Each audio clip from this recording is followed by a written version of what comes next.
Okay, really quick. Now you ask the more advanced question, although we just answered some questions.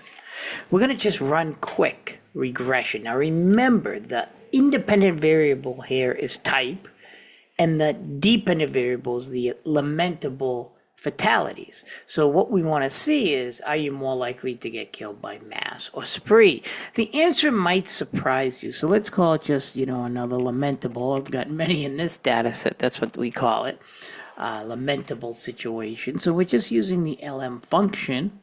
And then boom, all we do is the dependent variable first. That's fatalities. And then the independent variable, which is type. Now, I'm going to put here the data. It's easy to do. All you need is the three-letter rule, and then it comes up. You don't want mass extinctions. I wonder what that is. That looks pretty cool. Mass shootings database. So, and then you just run it, and it's that easy.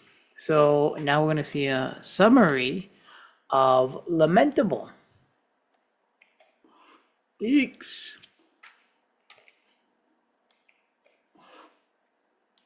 Little party there. Boom, boom. Now what you're seeing is essentially spree, because mass, M-A-S-S. Oh, wait, let me make, mass, M-A-S-S, is obviously becomes before spree in the alphabet. So the type here is spree. So this is an interesting situation. First you have spree, right? Then you have the estimate. So you are getting killed obviously less by spree. We know that, right? We already know that you're getting killed less by spree. So what's interesting about it is, though, it's not statistically significant. That's a low t-value, which gives us our p-value, see? And the p-value is not below 0.05. And look at this, the multiple r squared is extremely low. That's how much our data is explained by the independent variable. And our residual standard error, remember, anything with the word error or residual in it, the lower the better, and this isn't that low, the standard error with repeated samples that reflects the standard error population. And because remember, we're only doing samples here, it's not every single solitary thing, but this is pretty high, especially relative to this, which is very low. So what's going on here? Why is this not statistically significant? Well, I did a little ggplot here, and I can do it up here. I'll just go back like I told you in the history. Here it is. Boom. Now, this is an interesting plot, because what it is one ggplot, just regular, mass shootings database. The type is down here. This is the type. We have 2, mass and spree. And then you've got the fatalities here. Interesting enough, I like blue, fill in with pink, so pink and a blue in case you want to do one. And then this is the outlier. That's like beyond the average significantly. Now, we can measure outliers differently, but I just use the default. I use a purple. So you have here, so you've got all these different outliers.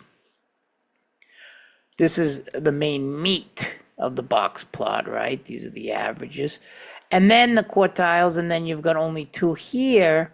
But still, it's pushing it up. And look at this. Even though you have a lot more mass, it's really not as significantly different when you think about the low amount of sprees relative to mass. It just, according to the algorithm, isn't coming up statistically significant. That's where you get into the statistically significant part versus the practical part. So as we saw up here before, as you remember, I'm sure, is that there was 1,005, right, mass killings, and then 144 for spree. So you are more likely to die a lamentable death in a mass shooting opposed to a spree. But look at the amount is very low, 127 and then 22. That's very low. So these two when you look at the ratio, although mass is still a little higher, it's not pushing it to be statistically significant. So that's really important to understand, because when you start looking at the box plot, and I love visual representation, you can turn this into a ggplot with the we can make that here. Let me close that there and here, and boom, you make it. Oh, what happened? I'm like, what just happened? So this becomes 58, 49, and then here 18, 12. Smaller outlines, but then you get your quartiles and all that stuff. You get the median, 6 here, the median 5. Wow, lower. That's pretty interesting right there. So with this plotly, you start looking at all these. Look at the upper fence is 15. What's the upper fence here?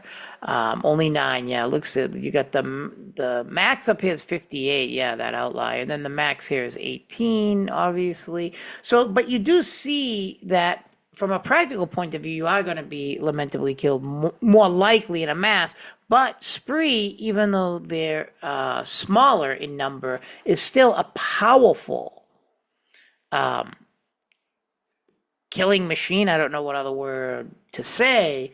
So it's not coming up statistically significant. So there would be generally no statistical significance between them, although there is a practical significance where there are significantly more mass. I have an affairs data set I didn't do here, but it's very similar where, something is not coming up statistically significant, but females are actually having more affairs according to the data set than men, but there are a lot fewer females. So, it's kind of an interesting data set, but it's very similar to this in the sense that, because you have this kind of,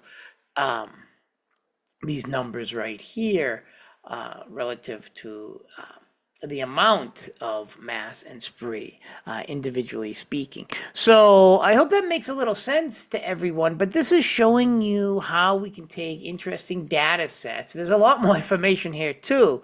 You could literally run other things. One of the things, gender. We could easily do a table of gender, right? Who's killing whom, right?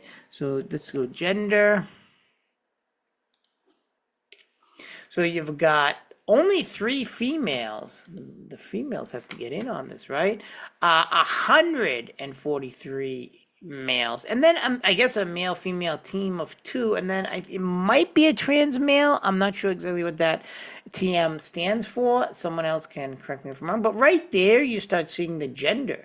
So with that simple table, you're seeing, who's more likely to kill, females or males. Just looking at those two, it's obvious. It goes without saying you're going to be more likely to be killed by a man. And that does have something to do with, early warning systems. How do we understand this data? So thanks a lot, everyone, for listening. And I hope this kind of shed lights. Remember, statistics can never tell you everything, right? Like here, it's basically saying, there are more mass, but it's still not statistically significant, but there's practical value here. So, statistics has a lot to do with interpretation. So putting it in artificial intelligence, this isn't statistically significant, still not telling us the whole story. So thanks everyone for coming out and listening. Take care.